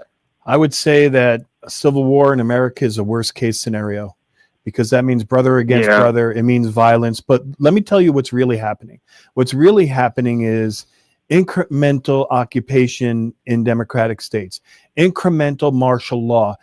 Doesn't someone needs to call in and convince me that they're not putting troops in the democratic cities and starting to occupy, so when the midterms come, or when the 2028 election comes, they can either discount the Democrats, they could say the votes don't count, they could say they cheated, and when people protest and want their votes counted, they're already going to have the military and the National Guard occupying those cities. I see it as incremental martial law. That's just my opinion. We're in a bad place right now, but I will say this: what I saw over the weekend with these No Kings protests, it was nice encouraging. It was nice to see, my friend. Okay. Well, what I want to say, one quick thing, is that my brother served in the United States Marines for 4 years, and it just really outrages me, because I have family who have served in the military, fighting for our rights, our freedoms, and our democracy, and to see this SOB tearing down everything that my family fought for, and my ancestors, it just outrages me. You can just tell by the phone call that I'm so angry. I hear you, my friend. I hear you, my friend. You have a right to feel that way. But I got to tell you what, it's people like you and others that call into the show, that listen every day, are the reason why I do what I do, and you have a right to feel that way. We all have a right to be worried, but let's make sure our voices are heard, and let's not be intimidated by these right-wing turds out there. I appreciate the call, my friend. Thank you so much. 702-221-7283. And again, if you want tickets to see me in DC with Tim Pool, two baldies up there duking it out, let me know. Hats on, right? Do you have a bet? Do you guys have a bet? Hats on, hats off. No bet? Listen, I'm going to do his show Friday, so I'm going to ask him if he wants to do the show bald with me. I will do it. I'm not an insecure man. Anything for the audience. I just like hats. People like I've been wearing hats since I was 25 years old. I've been shaving my head since I was like 35, maybe. But I think maybe Tim just doesn't. That's part of your look. I would, like Mike Johnson has the hair parted on the side and the glasses, and if you put that's his look. If you put me and Tim Pool's head together, we'd look like an ass. 702-221-7283 is the number to call if you want to be a part of the conversation. I think we are going to go to Scott, if I'm not mistaken. I think Scott is next up on PTL. Hey, Scott, what's going on, man? Hey, how you doing? Good. You could say whatever you want, but I think we need to stop saying that this is not what America is. Just my opinion. We started with the natives. We called them savages. We went to slavery, to Jim Crow, to segregation, to the KKK. And then it went underground, and now Donald Trump has who's we? Animated it. America. No, that is not true. We did not as America support slavery. We did not fight wars so that people could abuse their power with tyranny and oppression. We did not. I can tell you, I did not, and my ancestors did not. Not you personally. I mean America as a whole. Exactly. No, that is not correct. I'm sorry, Scott, but you're way off. America? What that lady did in that video is un-American. You do not approach people and tell them they don't belong in this country and English only because that's what you believe. That's the they. Wait, hold on. I'm confused here. You're not defending. No, I'm not. Okay, so what's the point that you're trying to make? The point is, this is part of what America is. We are a racist country. We have been a racist country. Right, but we also have better angels and people that do the right thing. But but here's where I disagree with you. You're right. You're right. In my opinion, you're right on partial, and you're wrong. Here's where I think you're right. Okay. You're absolutely right. We have a lot of sadly, we have a lot of racist and bigoted people in this country. I thought he was saying we were like that. But here's where I think hold on a second. Here's where I think you're wrong. I don't think this is what America stands on. I think America is based on for lack of a better term, a salad bowl of different people from all over the world. Melting pot. Yes. Yeah, a melting pot is the word. Salad bowl. A melting pot.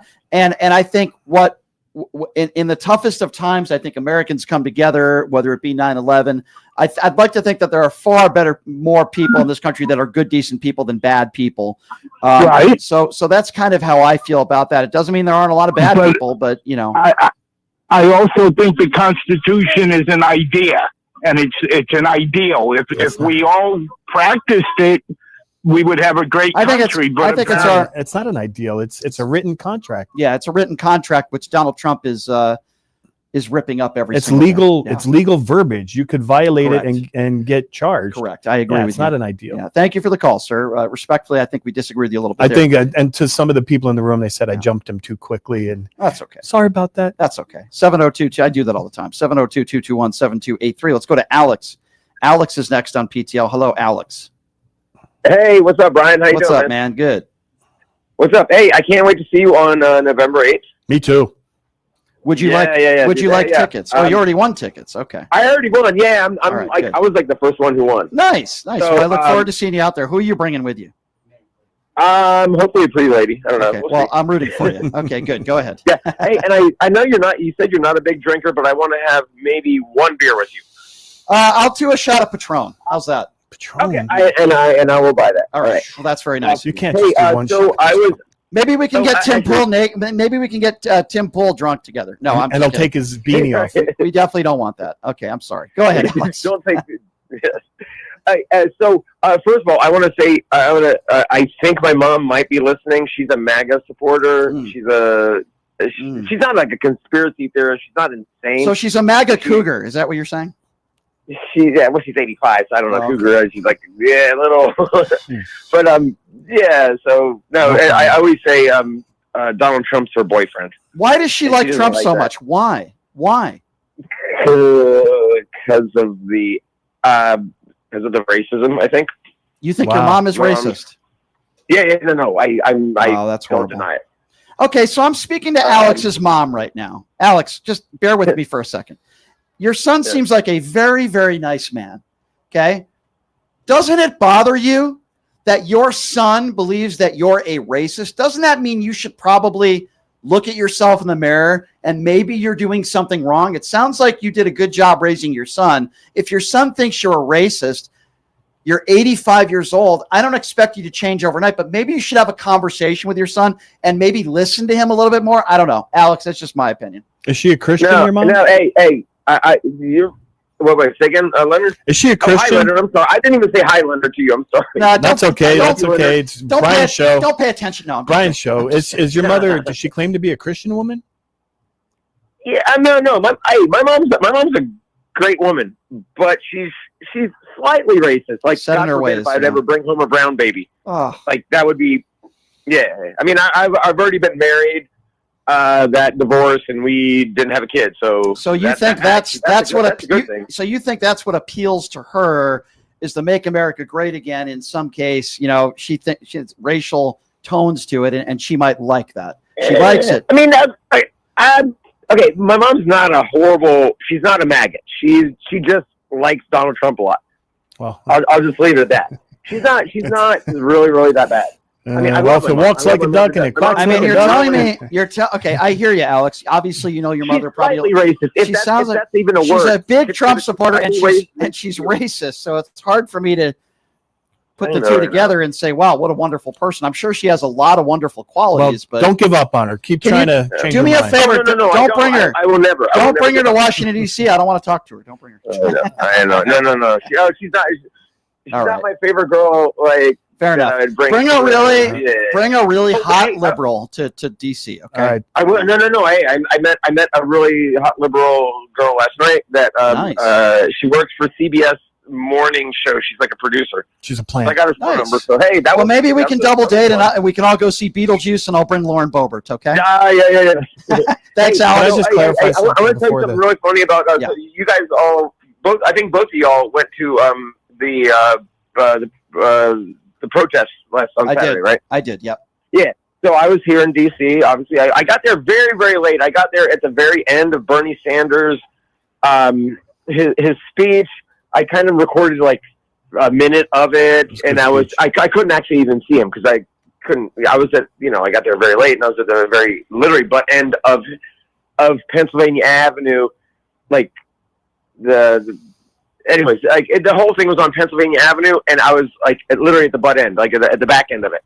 Oh. So anyway, so after that all happened, it was great, dude. I saw so many awesome pictures. I have if I can, I need to get you on Instagram so I can actually. I don't have it. Stuff. I don't have Instagram. No. You don't. All right. Well, eventually, I'll figure out a way. Eventually, I'll get there. Maybe you could open up an unofficial PTL Instagram for me. I Alex, think you should. Maybe Alex. Man. I wish you the best. I'm older than you. Well, that's cool. Oh, wait. No. Okay. I want to tell you the really quickest thing. Okay. So after I saw all that and the cool signs and all that, then I went to the White House, and there were people, they kind of, what Mike Johnson would call the rabble rousers. There was about 30 people banging on the fences that you cannot topple. That were, and taunting the Secret Service, whatever, behind, and they were about like 50 yards ahead.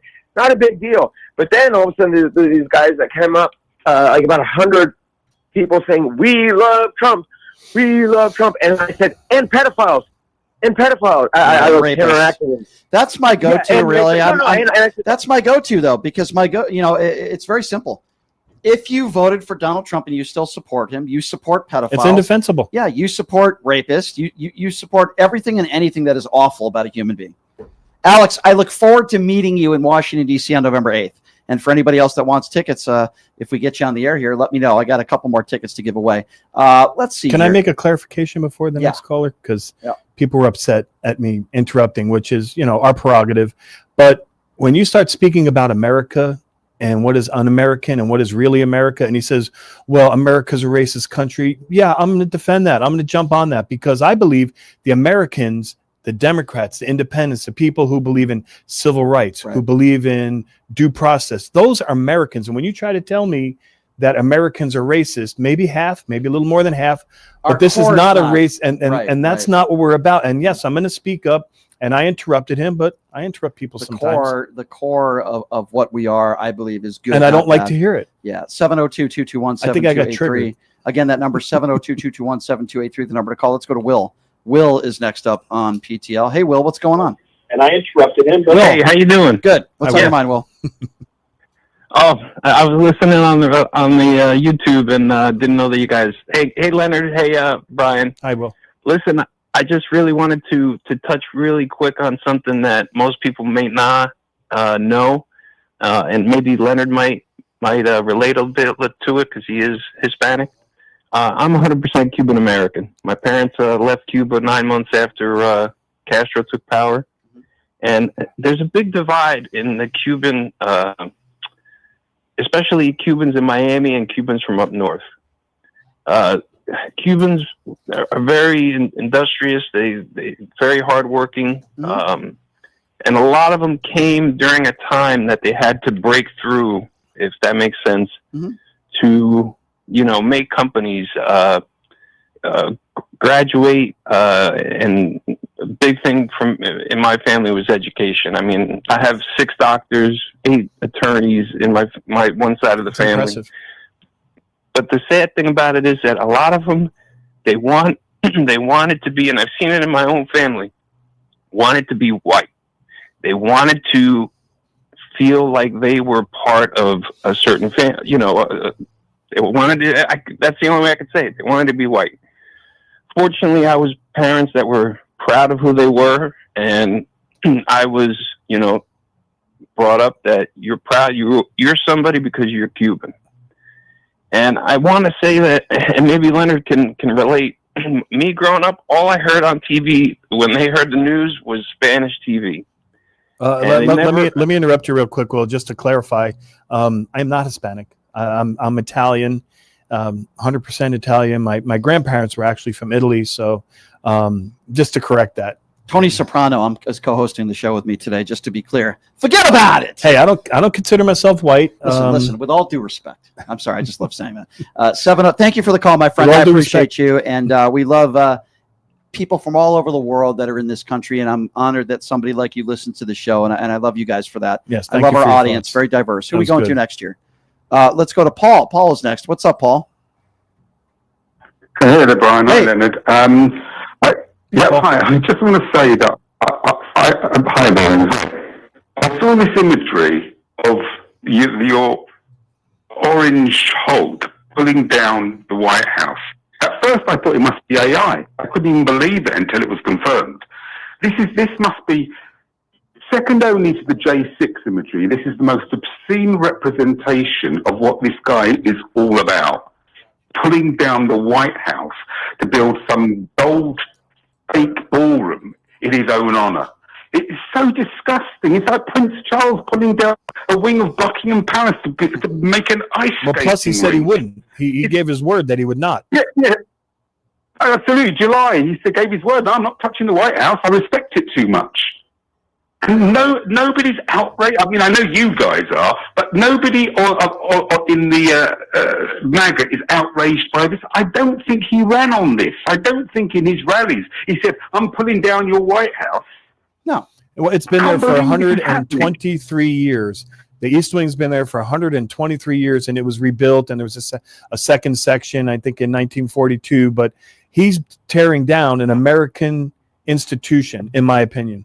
I don't know what was more untrue, that Melania Trump has touched Donald Trump in the last 15 years, or that Donald Trump wasn't going to touch the White House. I think they're both, about. So when he says he's not going to touch something, then we could assume that's not going to be accurate. Yeah. It's obscene. It upset me, and I'm English. I'm British, and that upset me to see that. You're British? I didn't know that. My brother. I'm kidding. I'm Yeah, sorry. I couldn't tell. I know. Yeah. Couldn't tell the accent. Yeah, I tell you what. Hey, Paul, can I ask you a question? You can. So, UK and some other countries and France and possibly Germany now are sending long-range missiles to Ukraine. And you being from the UK, is that something you support? Yeah. I mean, that's world politics. That just happened in the last couple of days. Yeah, Leonard, what you've got to remember is our country is much nearer to World War II in emotion than you could possibly be. Because you were thousands. I was born only. You were there. It was your land, right? It was our land. I remember my mum telling stories about hiding in Kevlar shelters. I can't remember. No, it was called something else, something shelter. The bomb shelters. I remember her telling me stories about it. It was like with the bomb, with the rock, the V1s. She said they'll go overhead, and when you got scared was when the engine stopped. Then you knew it was coming down. Paul, I hate to rain on this parade, but in all seriousness, but I've never heard somebody from the UK try to impersonate Donald Trump before. Is there any way we can hear a Donald Trump impersonation from you? I can't do it. Come on, you got to try. You got to try. Come on, man. He's building a ballroom, and could you say something like, "Oh, don't give him words. Let's not cheat. Don't cheat, Leonard. It's not cheating. Give me words. You want me to give you words? We have I'm building a ballroom because we have the grandest balls in the world." Okay. Well, a man came up to me, a general came up to me, tears in his eyes. He said, "Sir," he said, "you're the greatest, most handsome president I've ever known. You've got a massive dick. You're just so good with women. You're so intelligent." Wanker. Mr. President, PP. Yeah, you got to Can you say wanker? All right. Well, Paul, I appreciate your attempt at your other impersonations were a little bit better, but that's okay. We'll work on that together. I like the accent, my friend. By the way, Paris on the YouTube super chat says, "You gentlemen make this salad bowl a better place. Leonard for governor." There you go. There you go. That's 43. You got a lot of votes there, Leonard. More than some people that have done this show before that are buffoons. Let's go to Courtney. Courtney's next up on PTL. Hey, Courtney, what's up? Okay, how are you doing? Good. What's on your mind? I just have to say, with my uncles both being Tuskegee Airmen, my father fought in World War II and Korea. When are people going to do something about this criminally insane fool? I mean, now he's like tearing down the whole White House, and they're just kind of letting him. I think there might be lawsuits coming. I think there's going to be lawsuits. I think the Congress, some people in Congress on the Dem side may be considering it, but I think destroying America and what looks like America is really what he's all about. Yeah, and I did want to say one thing to the brother that talked about America never, being a racist nation. I could see the point he was making. As a black woman, our founding fathers were enslavers. We've never, ever really lived up to the promise of the Constitution. I think that's what he was trying to say. He was not trying to say everybody is a racist or all of that, but the point he was making is valid. Well, he hears the word "we." That's when I obviously, interrupted him too soon. But when he used the word "we," I'm not a racist, and I don't like racists. And I grew up in America, and I grew up in a different America than possibly that he did. And so, yeah, it's kind of triggering when somebody says we are racist, because we're all not. Not all of us are. Thank you for the call, my dear. I appreciate you. 702-221-7283 is the number to call if you want to be a part of the conversation. Why don't we go to Ray? Ray is next up on PTL. Hey, Ray, what's going on? Ray, go right ahead. Hi, Ray. Hello. Hi. Long time no talk to.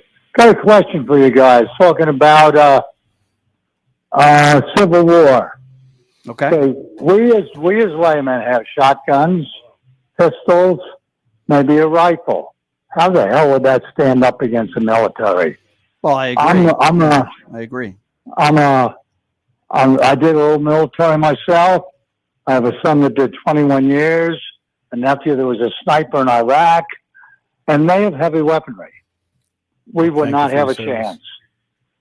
I also always, when we talk about gun control on this show, which we haven't really talked about it in a little while, but it's interesting because, MAGA Republicans will say, well, our forefathers did this, this, this, and this. First of all, that was back in the day when we had something called muskets. Okay. We have assault weapons now where these weapons are built. That's why we call them weapons of war. They were built to kill as many people as possible in a short period of time. And these MAGA morons who have no replacement plan for healthcare, they have no ideas that could help us lower the gun violence in this country. They have no real ideas, period. These are not serious lawmakers other than the fact that they're serious about taking your healthcare away. They're serious about taking your food stamps away. They don't want any government programs like unemployment. They don't want to raise the minimum wage. I don't understand why any normal American, what I mean by normal is an American that isn't making $1 million or more a year, okay, would vote for Donald Trump. First of all, it makes no sense fiscally. It makes no sense why you would vote for a guy who wants the biggest tax breaks for the top 1% in the history of this country. It makes no sense. Look what he's doing to the farmers. Look what he's doing with these tariffs and the American consumers having to pay for it. Look at what he's doing when it comes to housing. Look at what he's doing when it comes to your health care coverage and any government program that could help you if you're struggling. Why do you? I just don't understand it. What because they like what they're doing, getting rid of all these brown people? Like, I don't understand. A lot of those people voted for Trump, and I hope he gets all the bad stuff gets shoved up their ass. They don't care. Yeah, you can't curse on. We're on the radio. Okay. I appreciate the call. But you got to remember that in the Civil War, Brian, as you remember, there was a dividing line. There was clearly South and clearly North, and a lot of it was close quarter fighting with muskets. But I don't believe that type. So when they talk about Civil War, I'm not sure they're talking about tanks coming down the street. Listen, if you told me 6 or 7 years ago there'd be an insurrection, I wouldn't have believed that either. So I'm just saying you never know. 702-221-7283 is the number to call. Let's go to Carl. Carl is next up on PTL. Hello, Carl. Hey, Brian. Hey, Carl. The show is great. Show is wonderful as usual. And Paul from London, that was my idea. But I just want to say, I was so disgusted, completely disgusted to see the east wing of the White House completely destroyed with a wrecking ball. It's the people's house, which means it's the people of this country.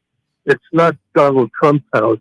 He has no right to tear down property that isn't his and do what he wants. I mean, it took generations of people to build it, and it's unbelievable. And he wants to build a ballroom to have his love me parties in. Yeah, it's 90,000 square foot room. Did you see the interview this morning, Carl? Did you see the interview where Donald Trump said, "I love construction. I love the sound of vehicles. I know more about construction than anybody on the planet." That's when the money starts rolling in. And then did you see how to catch himself? And it was, well, not in this situation. But we're spending money. But what he meant was there's a rumor that a lot of people are paying for that ballroom, like your major internet companies, and that's just a rumor. I don't know if there's proof of that, but I think he messed up. I think you're right about that. I think he did. He slips up now and again.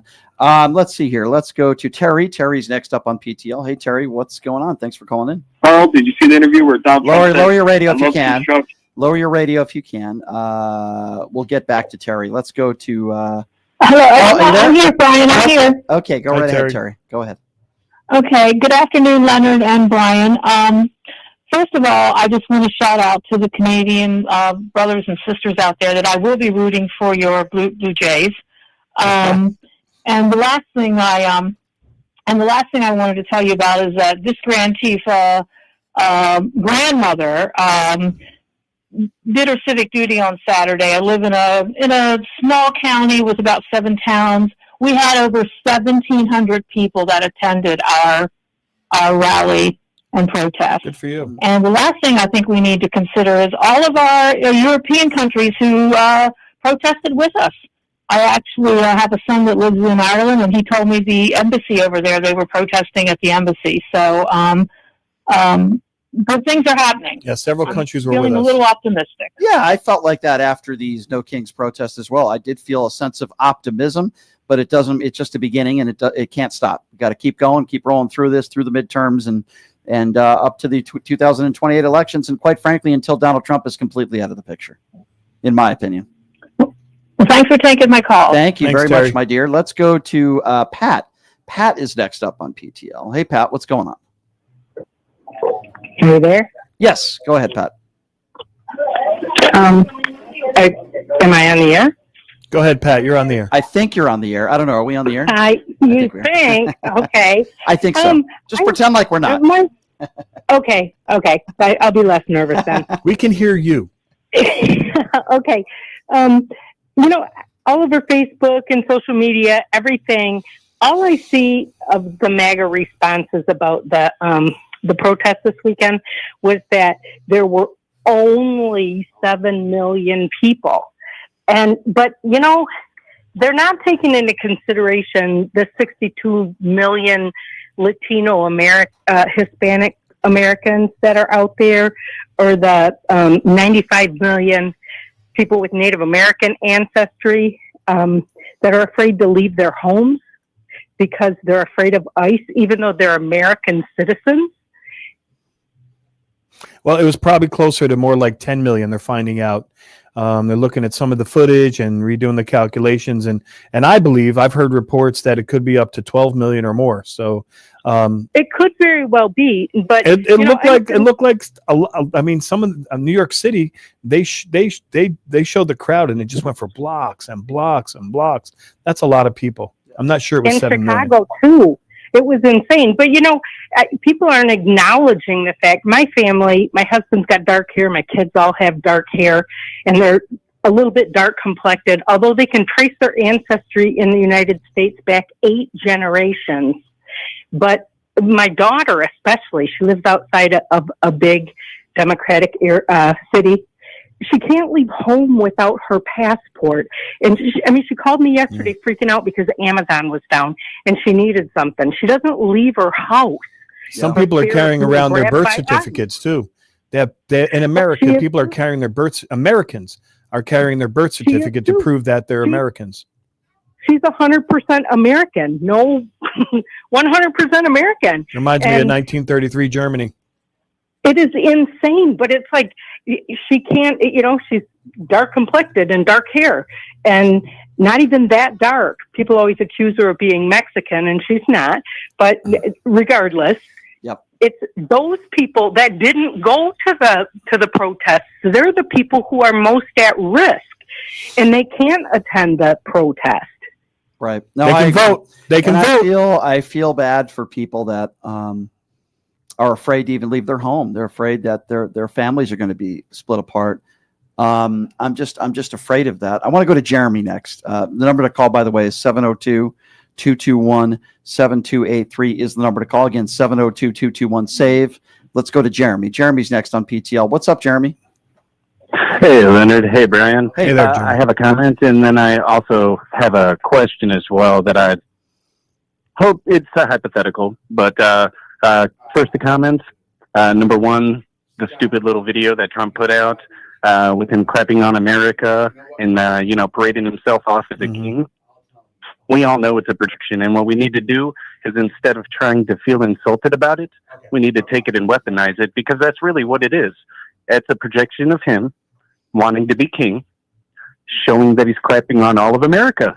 I believe Gavin Newsom put out a video as well where, wasn't it a bald eagle that was doing the same thing to Donald Trump in the plane? Yeah. Have you seen that? No, I haven't seen that. Yeah, look online on Twitter, and you'll be able to find it. It's really amazing that we have the president of the United States on a daily basis doing the things that he does, saying the things that he says. I mean, you're the leader of the free world, and you're supposed to have some decency, right? You're supposed. He's not a clown. He's not a comedian. He's not a comical organizer. Presidents, they called it satire, which I don't even think it fits a definition. Mike Johnson. No, I don't think it fits a definition of satire. But even if it was, he's not a satirical comedian. That's not what he does. He's the president of the United States. Yeah, exactly. And He's I a mean, statesman. really all he's doing is literally antagonizing the other side and trying to troll them on. And, like I said, we need to actually take it and we need to use it against them, because, with the way that he does act, wanting to unilaterally control all three branches of government, as well as overreaching in regard to his powers, controlling the Supreme Court the way he does because of the people that he nominated. I mean, he's literally tried to do his best to set up the government in a way in which he actually is a king. And really, this video is nothing more than a projectionism on his part, and we do need to weaponize it against him. Well, I think I agree with you. I think Democrats need to be more aggressive with this and use it against him. I don't think it'll change, his supporters or the base. I think they love it. But I do understand what you're saying, and I do think Democrats on the other side need to use it against him. Let's go to Jason. Jason is next on PTL. Hello, Jason. Hey, I want to know, how do I upload the pictures that I took from the rally so I can send them to you so you can post them? But I can email it, right? Email, just the email on the bottom of the page. You see my email there. It's brianshapiro@kshp.com. I've already gotten some videos that we're going to post. Yeah, you send me what you got, and we'll go through it, and we'll post some of them. But I was very, very smart. I told everybody that had a sign, cover your face, because I don't want Trump to come after you. So I made everybody cover their face, whatever they sign they had. And number two, I think since that lady was scared and had to walk around with her passport, it's time to fight fire with fire. It's time for every liberal and Democrat and every independent to walk around with a little American flag and prove that and show, hey, I'm American. And if you don't got no, we're taking our flag back, because all these MAGA rolling around with these big flags on the back of their pickup trucks. Let's walk around with flags on us and say, no, we're really Americans because we carry the flag. I agree, Jason. Let's take the flag back. Let's put it in the hands of the real Americans. I agree with you on that. We should get those little small flags with the little stick and walk around with them and let all MAGA know. No, we are the flag. We're the ones that really want democracy. We're taking the flag back from y'all. You change things, you vote, and you tell everyone in your family to vote at the midterms and the 2028 election. You spread it as far as you can. That's how you fight back. You get angry, but you vote. Leonard, I've been voting since I was allowed. You need to tell everybody you know, everybody in your family, all your friends, far and wide, across the country. You need to call them all and tell them to vote and why. I plan to post it on Facebook. I plan to vote, and I have a shirt, vote or die. That's why I have that shirt, vote or die. I am so if we lose the 2026 midterm, forget it. America's gone. Use that passion, Jason. Use that energy, and get people to go along with you and vote. Thank you, Jason. Leonard, I was at the polls. I was a poll worker when COVID hit. I volunteered for the polls 2 years in a row. You sound like a good man, Jason. Oh, he is. Jason, I appreciate your call. I don't know. I heard that when George Santos was in solitary confinement, he was poll working as well. He was standing at the polls? Yeah, that's what I heard. That's what I heard. We got to get George back on the show, by the way. As Mark Levin would say, what a great American. 702-221-7283. He's Jewish. By the way, Jewish. What's that mean? George Santos was Jewish. You don't know what I'm talking about? It means like he didn't know if he was? No. You don't know? Well, I know he made believe he was Hispanic. He made believe said he was Jewish. That was his excuse. Oh. And he was a star of volleyball scholarship. He was Division One. And his and wasn't one of his parents in the buildings on 9/11? Yeah, his mother died in 9/11 too. I mean, the list is unbelievable. Maybe we'll have a little more detailed conversation with George Santos. 702-221-7283. We go to the YouTube super chat real quickly here. Dying Breed says change starts locally. Join your local Democratic Party. Vote blue across the board. Vote Mike Sherrill for New Jersey governor. Get the racist out. So, all right. She's going to have a run for her money. I'm not someone who just walks into a booth and just immediately votes for every Democrat because I don't like every Democrat. But, these days I vote the majority Democrat, no question about it. I'm just not going to look at names, just go Democrat, Democrat, Democrat. That's not the way I vote. I've never voted that way. But I understand why you would say that because I certainly don't have anything. No, I look at each person. I don't have much in common with Republicans these days, that's for sure. 702-221-7283 is the number to call if you want to be a part of the conversation. Let's see. Who are we going to be going to next here? Why don't we go to Siobhan? If I'm not mistaken, I think Siobhan is next up. Hi, Siobhan. Hi, Siobhan. Okay. Well, look, since we're talking about race, and there are racist people out here, do you know that we all come from Africa? Mm-hmm. Everybody does. Mm-hmm. Well, I mean, that's one theory, and they've been around the longest, but there's some theories that the Chinese were around longer, and that you could trace everybody's race back to Africa. Siobhan, there's different theories. Siobhan, so I hear what you're saying, but to me, and this is just my personal opinion, I don't care where people are from.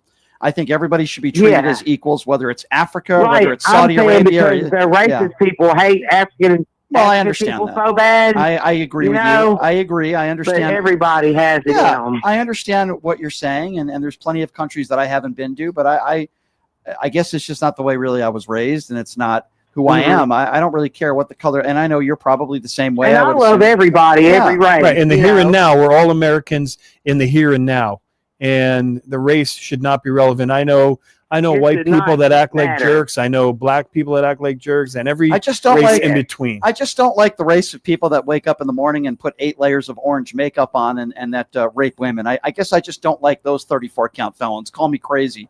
702-221-7283. Josh is next. Hello, Josh.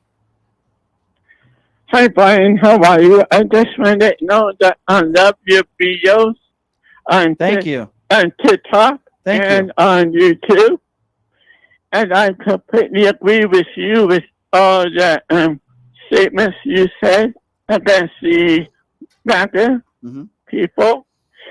And I'm embarrassed that my knee is part of Utah because I'm from Utah. Oh. And he is an embarrassment and he's a big coward. From Utah? Who are you speaking of? I'm sorry. Understand. Mike Lee. Oh, Mike Lee. Okay, yeah. Well, obviously, I agree with you. Mike Lee is an awful human being. I'm actually going to be in Utah this weekend. I'm everywhere. I'm going to be in West Virginia. Mormonville, huh? I'm going to be in West Virginia Thursday, Friday. I'm going to be in Utah over the weekend, so I'm sure they love me out there. Yeah, all the Mormons. Yeah. No comment. Well, thank you for the call, my friend. I appreciate you very much. You call back anytime. Thank you so much. Good to hear from you. Good to see that there are some people in Utah that listen to this show. Let's go to Pez. Pez is next up on PTL. What's up, Pez? Hi, Pez. Hey, what's going on, guys? Hey, Leonard, now that I know you're Italian, I'm going to have to shake you down for your grandma's braciole recipe. But what recipe you talking about? Braciole? What'd you say? Are you Italian? Braciole. I'm French, but I cook. Oh, we pronounce it braciole, and like manicotti, we pronounce it manigot. But what was your question? I'm sorry. I digress. I wanted to touch on 2 things. I know, Brian, you got a lot of fodder to go on and talk on Tim Pool's show, and I just wanted to reiterate the fact that Bongino was on his podcast and claimed he heard from valuable sources inside the government that Epstein was an agent for a Middle Eastern country. I've heard that. I was asked that on Pierce Morgan's show a few weeks back, and here's why it's irrelevant to me. While that may or may not be true, and by the way, Maggioni, is that his name? If that's the clown that I'm thinking of that's on social media that spreads all this right-wing propaganda, here's what I would say to that. To me, it doesn't matter. What we know is that Epstein was a serial rapist. He was a serial sex trafficker. He was one of the worst of the worst. Whether he was or whether he wasn't some sort of informant, whether that be Israel or something else, to me, doesn't matter. What matters is that, well, he is dead now. I do believe he was murdered. It'd be nice to know who did it. And I'd like to see the Epstein files and punish anyone and everyone that's in there that did any wrongdoing. I do believe Donald Trump is one of those people. And listen, Bill Clinton might be one of those people as well. The fact that Maxwell is in a Club Med, and all due respect, and listen, I know there's people out there that don't defend George Santos, and I'm not trying to defend him, but there's something wrong with this country when George Santos is in solitary confinement for 41 days.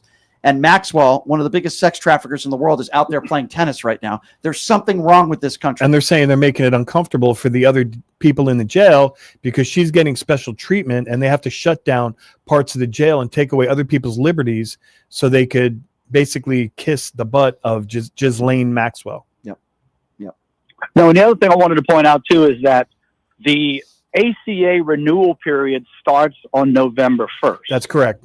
And if you've seen the transformation of Marjorie Taylor Greene, once her constituents started blowing up her phone because they were losing their Medicaid, wait until the people in these red states get their renewal costs for their ACA enrollment. And so if the Democrats are smart and they're playing the game, they might want to hold out until the November 1st deadline on trying to reopen the government. And that's provided that they don't get what they're asking for between now and then. But I can tell you, that'll be a pivotal moment when those ACA rates triple in these red states, which are certainly much more dependent on Well, that some of the subsidies end on November 1st, just so you know. So there's going to be a lot of people hurting November 1st. Yeah.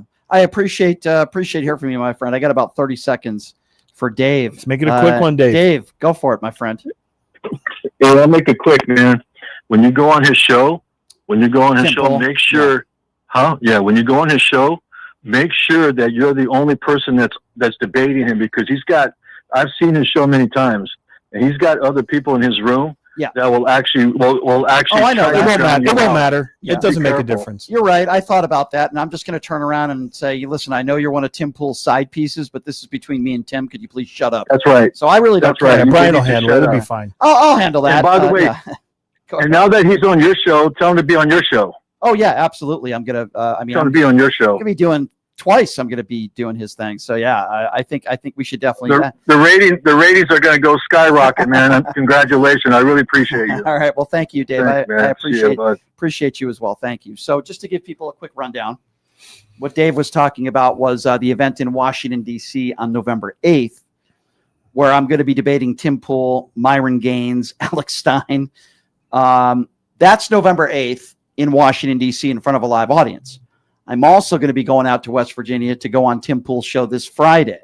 And listen, a lot of the big left-leaning podcasters have done a show, some big ones. Luke Beasley is one of them, and others. So listen, I'm happy to do it. I'll go on anybody's show. My understanding is Nick Fuentes canceled. Why? But I'm okay with that, because I would actually, because he's just such a anti-Semitic fool. He would be pretty easy to. Yeah.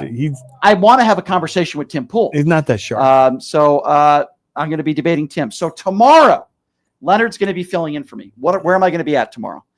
The Un-F America tour. Me alongside Robbie Roadsteamer.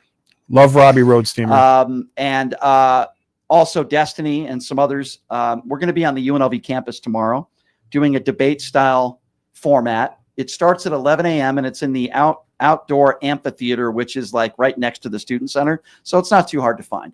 It starts at 11 a.m., but I recommend you get there earlier to get a seat. There's going to be a lot of security around. So that's going to be a lot of fun. That's going to be tomorrow. So Leonard's going to be filling in for me tomorrow. And I know Leonard. Wish me luck. Leonard will hold the fort down very, very well. So thank you, Leonard, for doing that. No. We'll see how it goes there tomorrow. Maybe I'll give you a quick 5-minute phone call, but call in. Be fun. We'll see how it goes. I'll try to get through. First time caller, long time listener. I'll try not to get triggered when you call, because the people in the room don't like it. Yeah, I know they don't. But anyway, thank you everybody in the YouTube super chat. Please keep that YouTube going. Hopefully we're going to pass 150,000. We just passed 159,000. Let's go. Thank you to everybody in the YouTube super chat. Check out the website, pushingthelimits.live. We appreciate all of you guys very much, but if it's $5, $10, $20 a month, whatever you can afford, we appreciate donations to support independently owned. Thanks for having me, Brian. Shows like this. Yeah. And I appreciate you coming in tomorrow too and filling in. Special guest. Yes. We have a special guest that's going to be joining Leonard that I think you guys are going to love as well. Thank you for being here, everybody. We love you guys, PTL Nation. If you can't see me out there at UNLV tomorrow, listen to Leonard, and I'll see you on Thursday. Have a great day, everybody. Hey, everybody, are you struggling to find a pizza place that reminds you of Brooklyn? That true blue New York style pie? Well, worry no more. Stallone's Italian Eatery Pizza is a knockout. We're located at 467 East Silverado Ranch Boulevard, just off of Premier Road, half a mile east of South Point Casino, just minutes from the Las Vegas Strip. Come by and grab a slice of pie. Plus, check out our Brooklyn-inspired Italian cuisine. Our sandwiches are super. Hero, that is. Because why be a sub when you can be a hero? Stallone's Italian Eatery is here to serve you phenomenal food, Vegas. Forget about it. You are way too smart, way too talented.